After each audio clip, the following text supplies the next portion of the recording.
আসসালামু আলাইকুম ওরহমতুল্লাহি ওবরাকাতুহ। আলহামদুলিল্লাহি রব্বিল আলামিন ওয়াসসালাতু ওয়াসসালামু আলা রাসূলিল কারীম ওয়া আলা আলিহি ওয়া সাহবিহি আজমাইন, আম্মা বাদ। আউযু বিল্লাহি মিনাশ শাইতানির রাজীম। বিসমিল্লাহির রহমানির রহিম। আলহামদুলিল্লাহ, আপনাদের মাঝে নতুন একটি ভিডিও নিয়ে উপস্থিত হয়েছে ইনশাআল্লাহ। তো আজকে যে বিষয় নিয়ে আলোচনা করব, ইমাম আবু হানিফা রহিমাহুল্লাহ একটি বিষয় নিয়ে। তো ইমাম আবু হানিফা আল নোমান ইবনে সাবিত ইবনে জুতা ইবনে মারজুবান, যিনি জন্মগ্রহণ করেছিলেন 80 হিজরি এবং মৃত্যু হয়েছিল 150 হিজরিতে। তো আমাদের দ্বীনি ভাইদের মধ্যে ইমাম আবু হানিফা রহিমাহুল্লাহর ব্যাপারে একটি প্রশ্ন করে থাকে।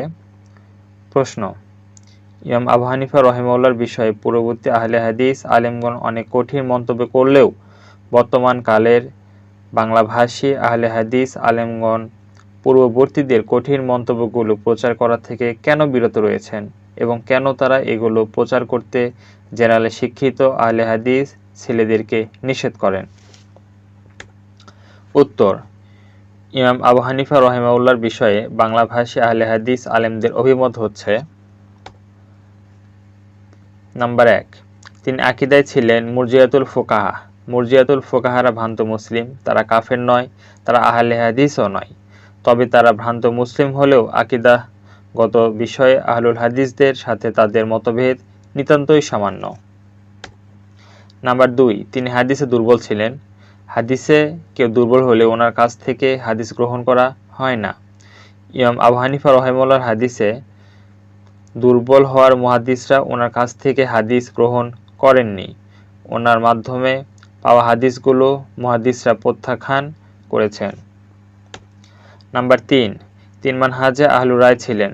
আহলুর রায়রা যুক্তিতে পারদর্শী হন, তারা হাদিসের তুলনায় কিয়াস নির্ভর ফতোয়া বেশি দিয়ে থাকেন। ইমাম আবু হানিফা রহিমাহুল্লাহর ফতোয়া কিয়াস নির্ভর হওয়ায় ওনার অসংখ্য ফতোয়া সহিহ হাদিসের সাথে সাংঘর্ষিক। যদিও ওনার নামে যেসব ফতোয়া প্রচলিত আছে সেসব ফতোয়া তিনি দিয়েছেন বলে কোনো বিশুদ্ধ প্রমাণ নেই, কারণ ওনার লেখা কোনো কিতাব নেই, তবে মুহাদ্দিসরা ওনাকে আহলুর রায় বলেছেন। এখন কিছু কথায় আসি ইমাম আবু হানিফা রহিমাহুল্লাহর বিষয়ে। ইমাম আবু হানিফা রহিমাহুল্লাহ উপযুক্ত বিভ্রান্তিকে স্বীকার করার পরেও আধুনিক যুগের আহলে হাদিস আলেমরা ওনাকে যথেষ্ট সম্মান করেন। আধুনিক যুগের আহলে হাদিস আলেম বলতে আমি বাংলাভাষী আহলে হাদিস আলেমদেরকে বোঝাচ্ছি না, আমি মুস্তাহিদ পর্যায়ের ও বাঙালি আহলে হাদিস আলেমদেরকে বোঝাচ্ছি। বিংশ শতাব্দীর শ্রেষ্ঠ মুহাদ্দিস ইমাম আল্লামা নাসিরউদ্দিন আলবানী রহিমাহুল্লাহ যখনই সালাফদের বাণী সংকলন করেছেন, তখন ইমাম আবু হানিফা রহিমাহুল্লাহর বাণীগুলোকে উপরের দিকেই স্থান দিয়েছেন, অথচ তিনি ইমাম আবু হানিফা রহিমাহুল্লাহকে হাদিসের ক্ষেত্রে জয়ীফ বলেছেন। ইমাম আবু হানিফা রহিমাহুল্লাহর লেখা কিতাব না থাকায় বর্তমানকালে ওনার বিভ্রান্ত আকীদাহ এবং বিভ্রান্ত ফিকহ দ্বারা কোথাও পথভ্রষ্ট হবার সম্ভাবনা নেই।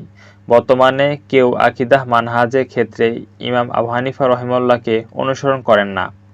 ওনার মৃত্যুর সাথে সাথে ওনার বিভ্রান্ত আকীদাহ এবং বিভ্রান্ত মানহাজ মাটির নিচে ঢাকা পড়ে গেছে।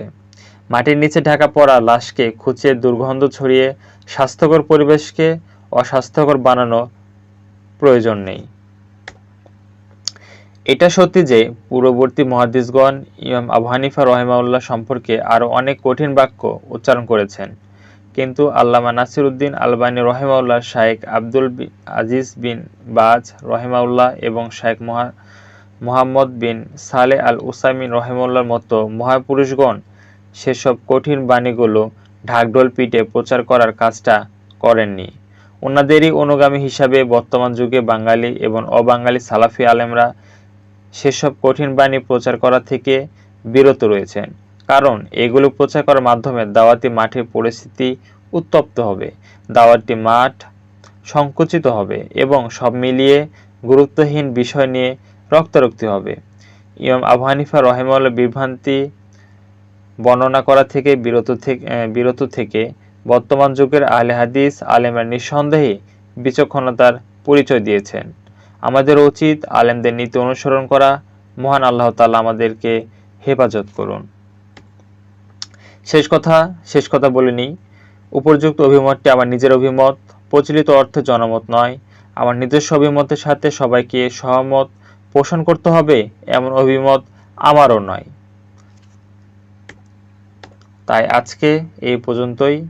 ইনশাআল্লাহ পরবর্তীতে নতুন কোনো একটি ভিডিও নিয়ে আপনাদের মাঝে উপস্থিত হবে ইনশাআল্লাহ। জাযাকাল্লাহু খাইরান, বারাকাল্লাহু ফিকুম। আসসালামু আলাইকুম ওয়া রাহমাতুল্লাহি ওয়া বারাকাতুহু।